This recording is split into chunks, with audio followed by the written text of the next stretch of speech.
Good morning boys and girls. कल हमने पांचवी प्रश्नावली में पढ़े थे क्वेश्चंस नंबर 9 तक के क्वेश्चंस किए थे, सॉल्व किए थे। आज हम क्वेश्चंस नंबर लेते हैं 10। तो ध्यान से समझना आप, आज हम लेते हैं क्वेश्चंस नंबर 10। कौन सी प्रश्नावली चल रहे थे हम? 9वीं प्रश्नावली। तो 9वीं प्रश्नावली में आज हम क्वेश्चंस नंबर लेते हैं 10।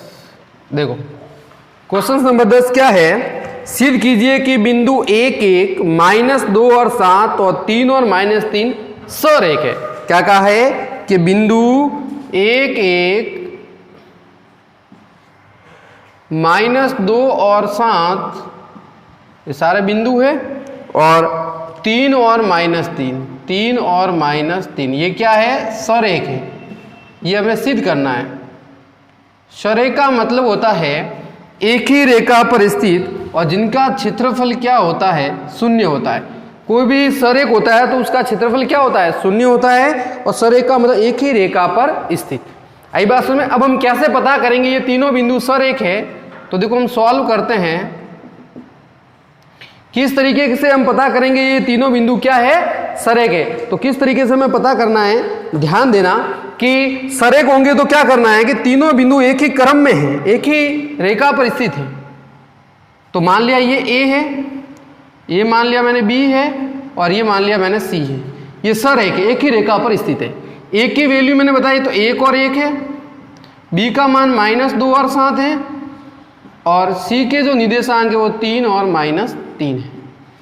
अब देखो, अब हमें क्या करना है? जैसे हमने कल पता किया, सरेख होने के लिए दो दूरियां किसी तीसरे दूरी के बराबर हो गई कि दो दूरियों का योग। जैसे मैंने AB और BC निकालूंगा, AB और BC निकालूंगा, फिर मैं किसका मान निकालूंगा? AC का मान निकालूंगा। पहले AB और BC की दूरी निकालेंगे, फिर हम किसकी दूरी निकालेंगे? AC की दूरी निकालेंगे। तो सबसे जो बड़ी दूरी है उसको अलग कर देंगे, बाकी जो दो छोटी दूरी है उनका योग उस बड़ी दूरी के योग के बराबर आ गया तो तीनों बिंदु सरेख है, वरना तीनों बिंदु सरेख नहीं है। आई बात समझ में? यानी दो दूरियों का योग किसी बड़ी दूरी के इक्वल आ गया तो वो सरेख है, वरना वह सरेख नहीं है। इस तरीके से हम इसको पता करेंगे। तो ये तीनों बिंदु सरेख है। तो कैसे पता है? पहले दो दूरियां निकालेंगे, तीनों दूरियां हम निकालेंगे, सबसे बड़ी दूरी को अलग कर लेंगे, वो सबसे बड़ी दूरी है। शेष दो दूरियां हैं वो उनका योग अगर उसकी बड़ी दूरी के बराबर हो गया तो वो क्या? सरेख है। आई बात समझ में? चलो तो सॉल्व करते हैं। तो सबसे पहले मैंने इसको मान लिया x1, इसको मान लिया y1, इसको x2 और इसको y2, इसको x3 और इसको y3। ठीक है, चलो तो सबसे पहले मैं दूरी कौन सी निकालता हूँ? दूरी निकालता हूँ AB। तो AB दूरी निकालता तो वही फॉर्मूला हम लगा देंगे। कौन सा लगाएंगे? x2 - x1 का होल स्क्वायर और प्लस y2 - y1 का होल स्क्वायर। तो बताओ क्या हो जाएगा? AB बराबर बताओ x2 कितना है? -2, ये -2। फिर बताओ x1 कितना है? 1 है ना, तो ये -1 और होल स्क्वायर। माइनस है फॉर्मूले में, x1 1 है, अगर ये माइनस का होता तो यहाँ प्लस होता। y2 कितना है? y2 7 है, और y1 कितना है? 1 है, तो ये होल स्क्वायर। बताओ AB की वैल्यू हमारे पास कितनी आ जाएगी? तो आगे हम सॉल्व करते हैं। -2 और -1 -3 का होल स्क्वायर, और 7 में से 1 गया तो 6 का होल स्क्वायर। आई बात समझ में? चलो आगे सॉल्व करता हूँ। बताओ मुझे AB बराबर बताओ 3 का स्क्वायर कितना हो जाएगा? 9 हो जाएगा, -3 का भी। 6 का स्क्वायर कितना हो जाएगा? 36, और 36 और 9 कितने हो गए? 45। तो बताओ AB की वैल्यू हमारे पास कितनी आ गई? AB की वैल्यू हमारे पास आ गई √45। अब बताओ 45 को मैं क्या लिख सकता हूँ? AB बराबर 45 9 × 5 कर सकते हैं। 9 × 5 कितने? 9 × 5 = 45। तो 45 का क्या हो सकता है? 45 का गुणनखंड अगर मैं करने जाऊं तो 45 को लिख सकता हूँ। देखो 3 × 3 × 5, यही तो होगा 45 है।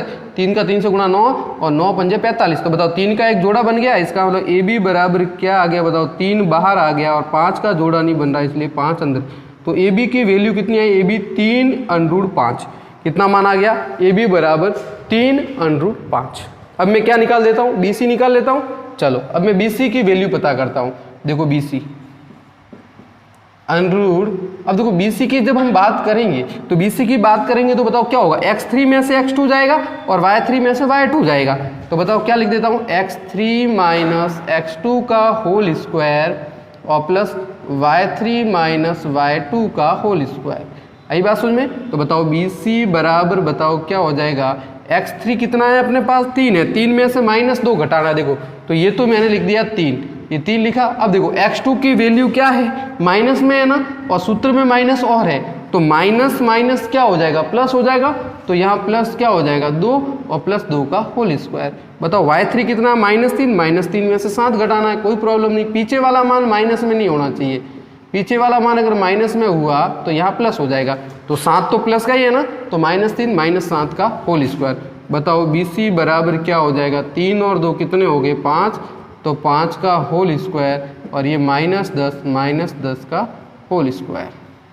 बताओ क्या हो जाएगा, BC बराबर 5 का स्क्वायर कितना हो गया 25, और 10 का स्क्वायर कितना हो गया 100। दोनों को अगर मैं ऐड कर लेता हूँ, दोनों को अगर ऐड कर लेता हूँ तो बताओ कितना हो जाएगा, अंडरूट का 125 हो जाएगा। और 125 को मैं क्या लिख सकता हूँ बताओ, 125 को मैं क्या लिख सकता हूँ, 5 × 5 × 5 लिख सकता हूँ, 5 × 5 × 5। तो बताओ 125 को हम लिख सकते हैं 5 × 5 × 5। बताओ जोड़ा किसका बन रहा है, 5 का। तो बताओ BC की वैल्यू कितनी आ जाएगी, 5√5। तो बताओ BC की वैल्यू कितनी आ गई, 5√5। बात समझ में आई? तो BC की वैल्यू अपने पास कितनी आ गई, 5√5 आ गई। आगे देखो, अब मैं क्या निकालता हूँ, AC। अब मैं AC निकालता हूँ, तो AC की दूरी देखो, AC की दूरी क्या हो जाएगी, x3 में से क्या जाएगा x1, x3 minus x1, x3 minus x1 का होल स्क्वायर, और प्लस y3 माइनस y1 का होल स्क्वायर। ठीक है, तो बताओ देखो AC बराबर अंडरूट x3 कितना 3, 3 में से क्या जाएगा 1, तो 3 माइनस 1 का होल स्क्वायर, प्लस -3 में से 1 जाएगा तो -3 माइनस 1 का होल स्क्वायर। तो बताओ क्या हो जाएगा, AC बराबर इधर देखो क्या हो जाएगा, 3 में से 1 गया तो 2 का होल स्क्वायर, और -3 और -1 हो गया -4 का होल स्क्वायर। तो बताओ आगे सॉल्व मैं यहाँ करता हूँ, तो बताओ AC बराबर क्या हो जाएगा, अंडरूट 2 का स्क्वायर 4 हो गया, और 4 का स्क्वायर 16 हो गया। बताओ क्या हो जाएगा, AC बराबर 16 और 4 कितने हो जाएंगे 20। तो 20 को मैं क्या लिख सकता हूँ बताओ, 20 को लिख सकता हूँ 2 × 2 × 5, 2 का 2 से गुणा 4, चारों पंजे कितने हो जाएंगे 20। बताओ जोड़ा किसका बना 2 का, तो AC बराबर 2√5। तो बताओ AC की वैल्यू कितनी आ गई, 2√5। ठीक है, अब आप मुझे ये बताओ कि ये तो वैल्यू आई AB की, ठीक है, ये वैल्यू मेरे पास किसकी आई BC की, ये वैल्यू किसकी है AB की, और ये वैल्यू किसकी है AC की। बताओ सबसे बड़ा मान कौन है, ये रहा 5√5, ये सबसे बड़ा मान है। तो सबसे बड़े मान को मैंने कर लेता हूँ अलग, तो ये हो गया 5√5, ये अलग कर दिया। अब दो जो छोटे मान हैं 3√5 और 2√5, तो मतलब सारे कब होंगे कि जब बड़े मान को अलग कर लिया आपने, शेष 2 मान जो है उनका योग अगर बड़े मान के बराबर हो गया तो ये सरेख है, वरना ये सरेख नहीं है। तो बताओ 3√5 और 2√5 दोनों को जोड़ लेता हूँ, तो देखो क्या हो जाएगा 3√5 प्लस 2√5। बताओ क्या हो जाएगा, बताओ क्या हो जाएगा 5√5। बताओ 3√5 और 2√5 ये भी मिलके कितने हुए 5√5 हो गए, 3√5 और 2√5, ये √5 3 बार है, √5 2 बार है, तो दोनों मिलके 5√5। इसका मतलब कि बड़े मान के बराबर शेष 2 मानों का योग बड़े मान के बराबर हो गया, इसलिए तीनों बिंदु क्या कहलाए, सरेख कहलाए। तब आपको समझ में आ गया होगा कि सरेख कब होंगे, कि जब बड़े मान को हम अलग कर देंगे, शेष 2 मान हैं, उन 2 मानों का योग करेंगे तो वो बड़े मान के बराबर होगा। इस पे हमें ध्यान, ये भी कहीं पर भी हो सकता है, इसने ये नहीं कहा कि क्रम से, ठीक है ना, ये कहीं पर भी हो सकते हैं। तो ध्यान रखना, सरेख होने के लिए क्या होना चाहिए, 2 मान जो छोटे मान है उनका योग तीसरे बड़े मान के बराबर होना चाहिए, उसे हम क्या कहेंगे, ताकि तीनों बिंदु सरेख हो जाए। अगर ये बराबर नहीं होते तो ये बिंदु सरेख नहीं कहलाते।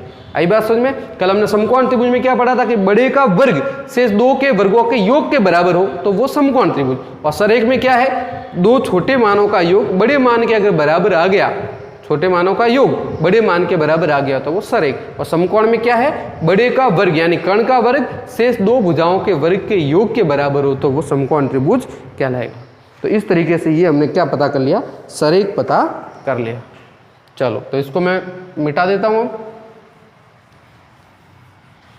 अब मैं क्वेश्चन नंबर लेता हूँ 11 बहुत ही इंपॉर्टेंट क्वेश्चन है जो परीक्षा में हमें कई बार पूछा हुआ है, तो ध्यान से इसको समझें।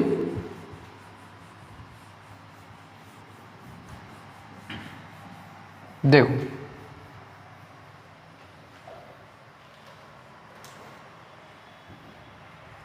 अब लेता हूं मैं क्वेश्चन नंबर 11।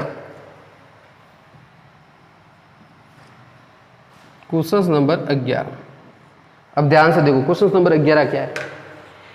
एक्स अक्ष पर वो बिंदु ज्ञात करना है जो -2, -5 और 2 और -3 से समान दूरी पर स्थित हो। क्या कहा है कि एक्स अक्ष पर वो बिंदु ज्ञात कीजिए।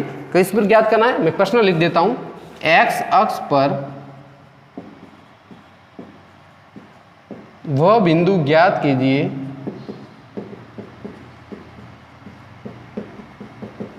एक्स अक्ष पर वह बिंदु ज्ञात कीजिए जो बिंदुओं, दो बिंदु कौन कौन से, एक तो है -2 और -5 और क्या है 2 और -3 से समान दूरी पर हो। क्या हो, समान दूरी पर स्थित हो, स्थित है। हमें क्या करना है, एक्स अक्ष पर वो बिंदु ज्ञात करना है जो इन दोनों बिंदुओं से समान दूरी पर हो। अब कोई जरूरी नहीं है कि बीच में हो, समान दूरी पर हो। तो इसका मतलब देखो एक्स अक्ष का मतलब हुआ, जैसे मैंने ये ग्राफ बनाया, इस ग्राफ में ये मैंने ले लिया एक्स अक्ष, एक्स ओ एक्स डैश। अब ये बात क्या कह रहा है, ये क्या कह रहा है कि एक्स अक्ष पर कोई बिंदु है, मान लिया यहां पर मैंने बिंदु मान लिया, कोई भी बिंदु मान लिया, यही बात समझ में। अब ये कह रहा है कि इस एक्स अक्ष पर कोई ऐसा बिंदु है जिससे उस एक्स अक्ष पर स्थित बिंदु से दो बिंदु है, मान लिया यहां पर मैंने ए मान लिया, ठीक है, और यहां पर मैंने बी मान लिया। तब ये क्या कह रहा है कि इस एक्स अक्ष से इन दोनों की दूरी क्या है, बराबर। इसकी दूरी और इसकी दूरी बराबर है, इसकी दूरी और इसकी दूरी बराबर। वो कहीं पर भी हो सकता है, ये यहाँ पर भी हो सकता है, बी यहाँ पर हो सकता है, यहाँ पर हो सकता है, लेकिन ये जो बिंदु है इस एक्स अक्ष पर कहीं पर भी हो सकता है। तब ये कह रहा है कि इस एक्स अक्ष पर मान लिया ये सी बिंदु है, तो सी बिंदु पर इस एक्स अक्ष पर स्थित किसी बिंदु से दो बिंदु जिसके निर्देश, जैसे इसके निर्देशांक मुझे ये मिल गए और बी के निर्देशांक ये आ गए। तो अब ये कह रहा है कि ये बिंदु और ये बिंदु, इनकी दोनों की जो दूरियां हैं वो इस एक्स अक्ष पर स्थित बिंदु से क्या है, बराबर है। तो ये प्रश्नों में कभी कभी समान भी आ सकता है, कभी कभी ये बराबर भी आ सकता है, और कभी कभी ये समदूरस्थ भी आ सकता है। तीनों चीजें हो सकती है, ध्यान रखना, समान भी आ सकता है और बराबर भी आ सकता है, बराबर या फिर क्या आ सकता है, समदूरस्थ भी आ सकता है। तो ये ध्यान रखना, बराबर भी आ सकता है या फिर ऐसा लिखा हुआ भी आ सकता है, समदूरस्थ है। आई बात समझ में, ध्यान रखना।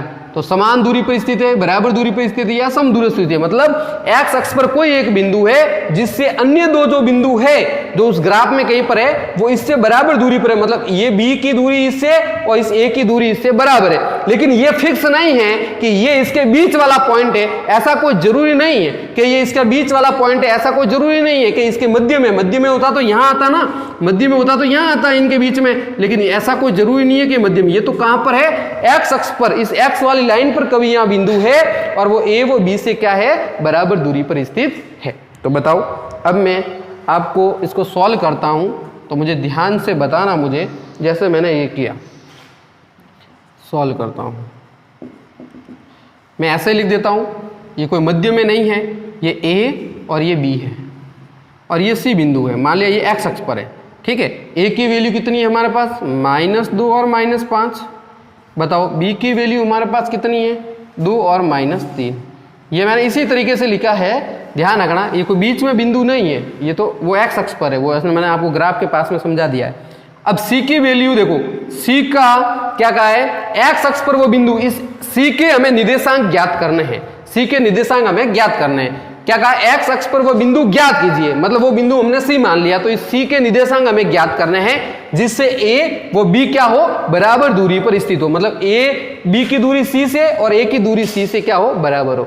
ठीक है, इस सी के निर्देशांक ज्ञात। बताओ सी कहां पर स्थित है, एक्स अक्ष पर। कहां पर स्थित है, एक्स अक्ष पर। तो बताओ एक्स की वैल्यू तो एक्स होगी ना, इस एक्स अक्ष पर स्थित है तो एक्स का मान तो एक्स होगा। एक्स का मान, एक्स का मतलब होता है 1 2 3 4 5 6 कोई भी हो सकता है, क्योंकि ये एक्स अक्ष पर स्थित है तो एक्स अक्ष पर कोई भी मान इधर हो सकता है, इधर हो सकता है, तो इधर होगा तो माइनस, इधर होगा तो प्लस।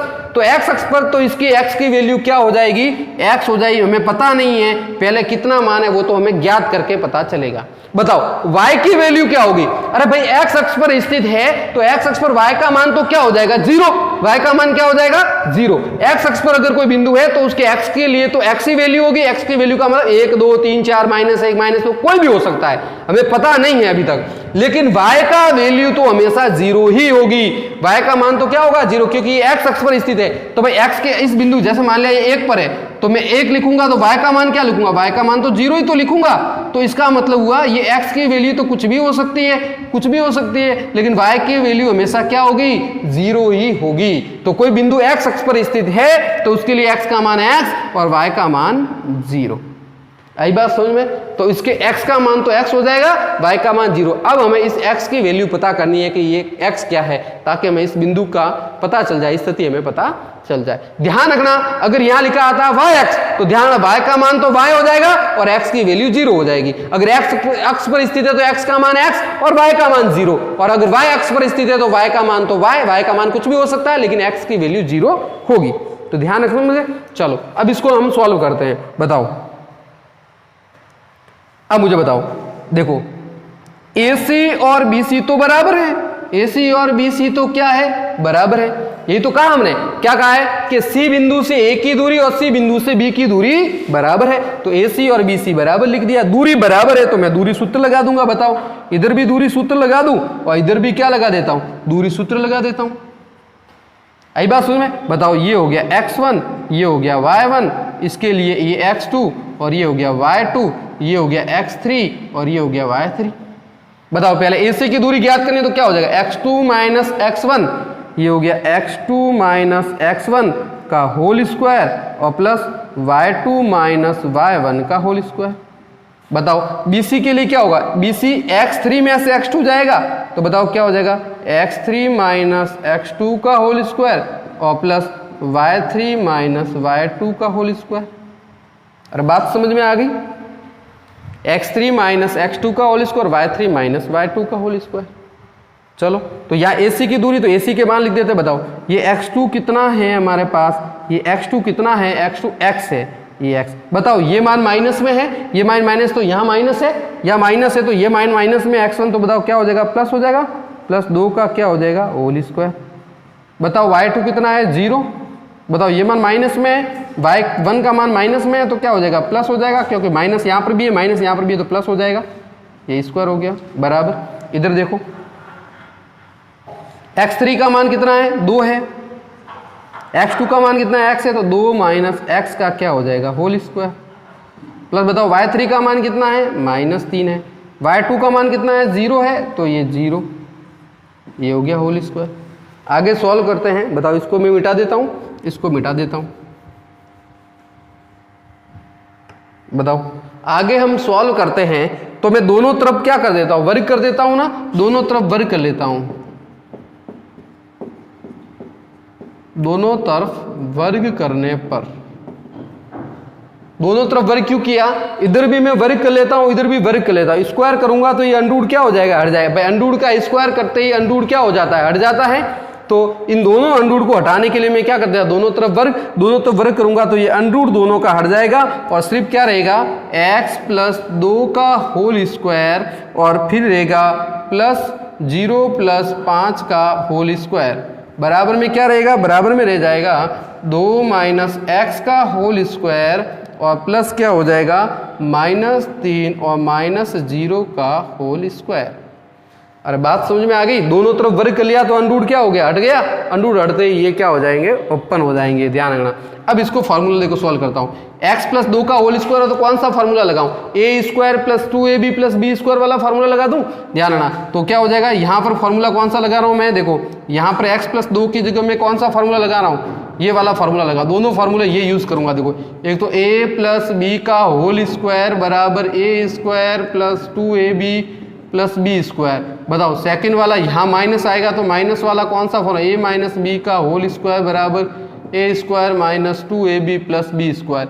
ये दोनों फार्मूले में यूज करूंगा, यहाँ प्लस वाला और यहाँ माइनस वाला। बताओ x का क्या हो जाएगा, एक्स स्क्वायर प्लस, देखो जब भी ध्यान रखना 2ab, ये a का तो x का तो क्या हो जाएगा एक्स स्क्वायर, फिर क्या है 2ab का मतलब इन दोनों का गुणा करके 2 से करो। तो 2 का x से गुणा किया 2x का 2 से गुणा किया तो कितना हो गया 4x, और प्लस b का स्क्वायर यानी 2 का स्क्वायर कितना हो गया 4। तो मैंने डायरेक्ट इसको ये वाला formula a square plus 2ab plus b square यानी x का स्क्वायर इन दोनों का गुणा करके 2 से गुणा तो 4x हो गया और 2 का स्क्वायर 4 हो गया।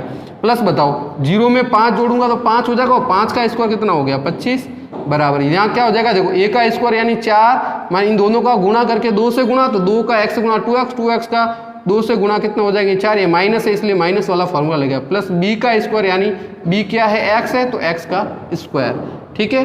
प्लस देखो यहाँ -3 में से 0 गया तो -3 में से 0 गया तो -3 रहा और -3 का स्क्वायर करेंगे तो कितना हो जाएगा 9 हो जाएगा।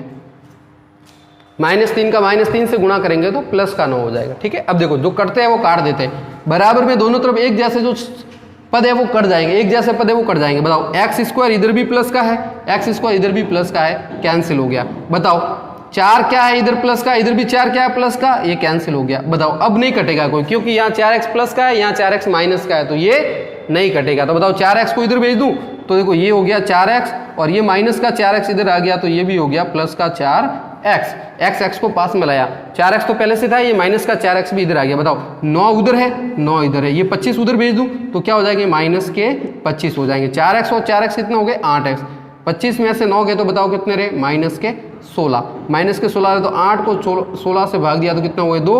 तो बताओ x की वैल्यू कितनी आ गई माइनस के 2। तो अब बताओ मुझे कि c के निर्देशांक हमें क्या पता चले, तो c के निर्देशांक हमारे पास क्या हो गए, c के निर्देशांक हमारे पास होंगे -2 और 0। तो ये हो गया हमारा आंसर। क्या हो गया आंसर हो गया कि वह कौन सा बिंदु है एक्स अक्ष पर, तो वो एक्स अक्ष पर बिंदु क्या है -2 और 0 पर बिंदु स्थित है, सी बिंदु, जिससे a व b जो है वो समान दूरी पर स्थित है।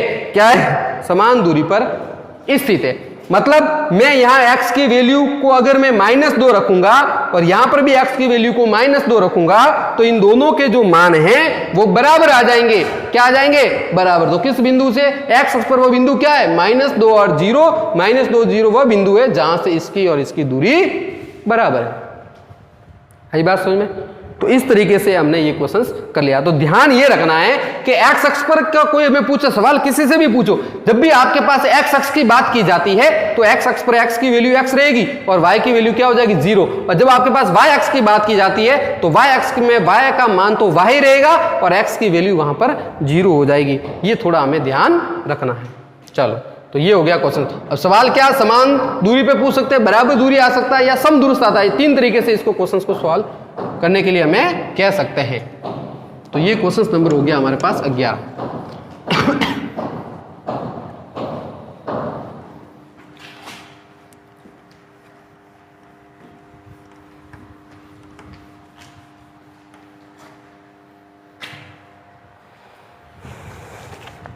अब इसका 12वां सवाल सेम ऐसा का ऐसा ही है। इसके बाद 13वां सवाल भी ऐसा का ऐसा ही है। ध्यान रखना 13वें में क्या, यदि बिंदु 3k और k5 बिंदु किससे 0 2 से दूरियां बराबर है तो k का मान ज्ञात करें। k का मान क्या करें ज्ञात करें। दूरियां सेम ऐसे ही। देखो 12वां सवाल तो y अक्ष से आ गया तो y अक्ष पर y का मान y रखेंगे, x की वैल्यू 0 रखेंगे, आगे 0 पीछे y रख देंगे। ध्यान रखना y अक्ष पर y का मान क्या होता है, हमेशा पहले x की वैल्यू होती है फिर y का मान होता है। तो अब सेकंड वाले सवाल में क्या पूछा है कि y अक्ष पर वो बिंदु ज्ञात कीजिए जो -5 और -2 और तीनों 2 से समान दूरी पर है। तो देखो भाई ये हो जाएगा a, ये हो जाएगा b और ये हो जाएगा c बिंदु। ये c बिंदु कहां पर है y अक्ष पर है। तो बताओ x की वैल्यू तो 0 और y की वैल्यू y, अब की बार x 0 और y x की बात करें तो y का मान y हो जाएगा।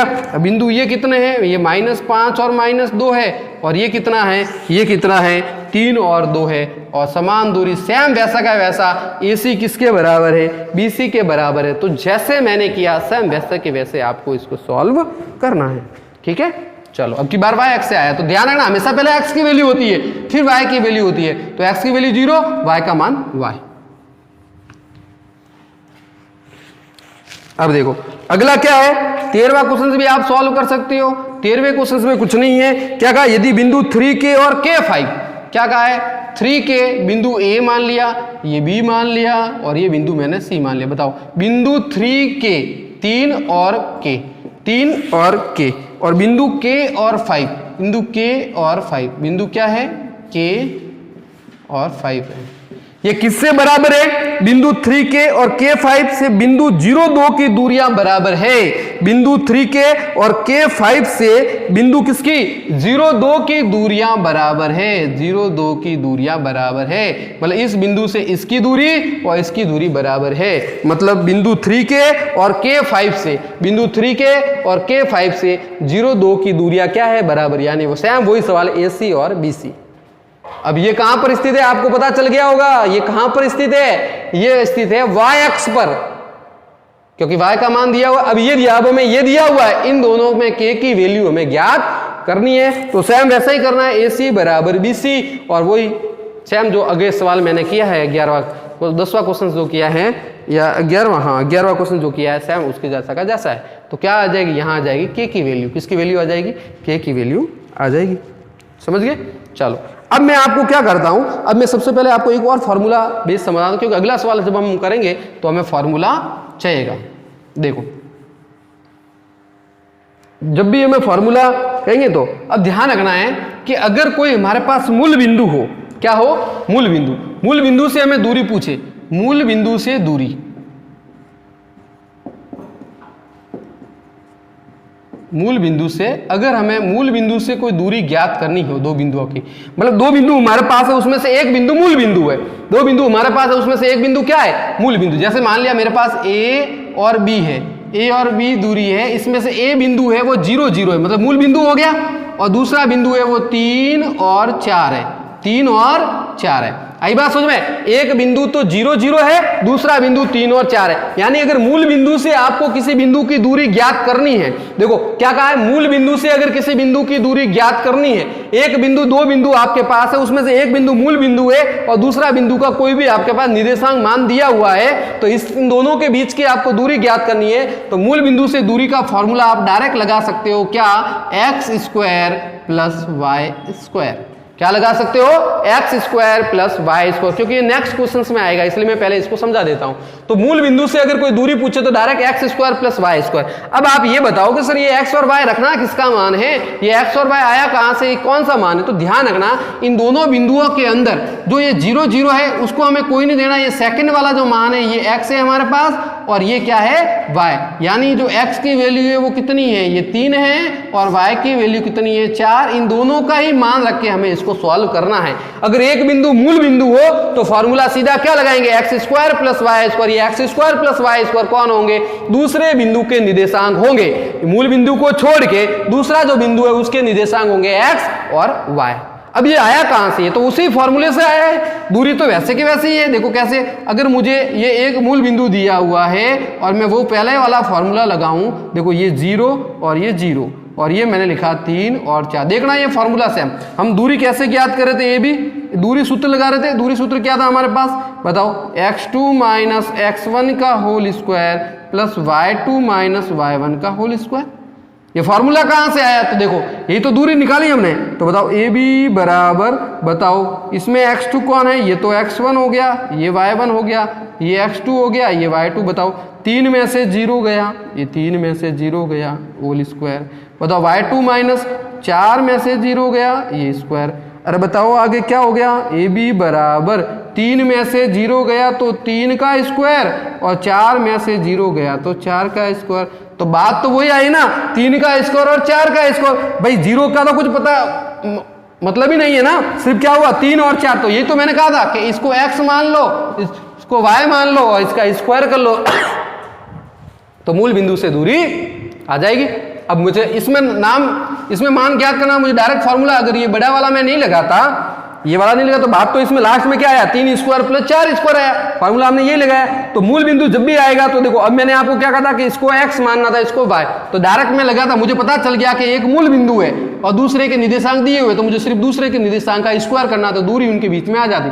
तो मैं क्या लिखता, 3 स्क्वायर प्लस 4 का स्क्वायर, यही तो था। तो इसमें मान रखा तो भी लास्ट में वही आया, और इसमें मैंने डायरेक्ट करता तो भी 3 स्क्वायर प्लस 4। इसका मतलब क्या है कि जब भी हमें कोई एक मूल बिंदु दिया हुआ है कि मूल बिंदु से दूरी ज्ञात, तो दूसरे बिंदु की दूरी ज्ञात करनी है, तो दूसरे बिंदु को x और y मान लो और फॉर्मूला लगा दो x square plus y square, क्योंकि लास्ट में जाके कि वही आएगा आपके पास, समझ गए, x square plus y square, मतलब लास्ट में भी वो का वो आएगा जो हम पहले करेंगे। तो एक बिंदु मूल बिंदु हो तो हम कौन सा फॉर्मूला लगाएंगे, मूल बिंदु से दूरी x square plus y square, यानी दूसरे बिंदु के निर्देशांक को हम स्क्वायर कर लेंगे तो वो हमारी मूल बिंदु से दूरी हो जाएगी। तो ये आपको फॉर्मूला ध्यान रखना है, ठीक है, कि मूल बिंदु से कोई दूरी पूछे तो हमें फॉर्मूला क्या ध्यान रखना है, x square plus y square वाला फॉर्मूला हम लगाएंगे।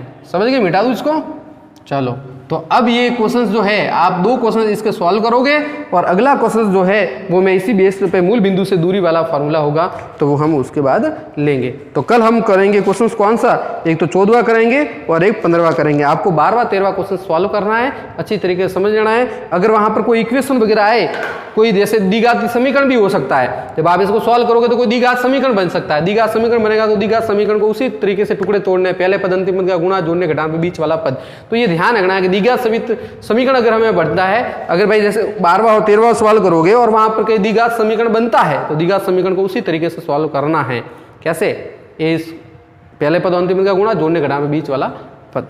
तो वो हमें ध्यान रखना ताकि आगे जो हमने पढ़ा है उसी के अकॉर्डिंग क्वेश्चन हम हो सकते हैं, कर सकते हैं। ठीक है, तो आज के लिए इतना ही, नेक्स्ट वीडियो हम कल अपलोड करेंगे। धन्यवाद।